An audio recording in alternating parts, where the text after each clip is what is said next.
ഷാംപ്രൂ change ഉണ്ടോ? ജന കയറിക്കേ, ഞാൻ കൊടുത്തേക്കാം. പുള്ളിക്കാരി ഇവിടെ ആണോ വന്നത്? ഇവിടെ എന്താ പരിപാടി? ഇവിടെ ചെറിയൊരു എത്ര 150.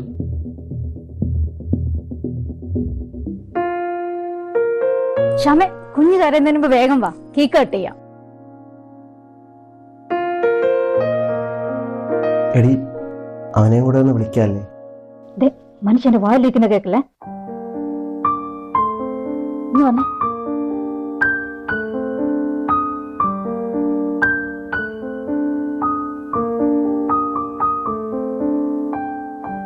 അവന്റെ മോന്റെ പിറന്നാളെ നമ്മളെ വിളിക്കണ്ട, പക്ഷെ മുഖത്ത് നോക്കിയും ചിരിക്കെങ്കിലും ചെയ്തു പിടി. അവർക്ക് വേണ്ടി ചെയ്തു കൊടുത്ത കാര്യങ്ങളൊക്കെ നിങ്ങൾക്ക് ഇപ്പോഴും ഓർമ്മയുണ്ടല്ലോ അല്ലേ? അത് മതി. കുറച്ച് കാശ് കൈ വന്നപ്പോ നിങ്ങൾ അവന്റെ വല്യമ്മയുടെ മോനാണെന്ന് പറയാൻ അവനും അവന്റെ ഭാര്യയ്ക്ക് നാണക്കേടായിരിക്കും. നിങ്ങൾ ഇനി അതും ആലോചിച്ച് വിഷമിച്ചിരിക്കാതെ ഞാൻ കഴിക്കാൻ വല്ലതും എടുക്കാം.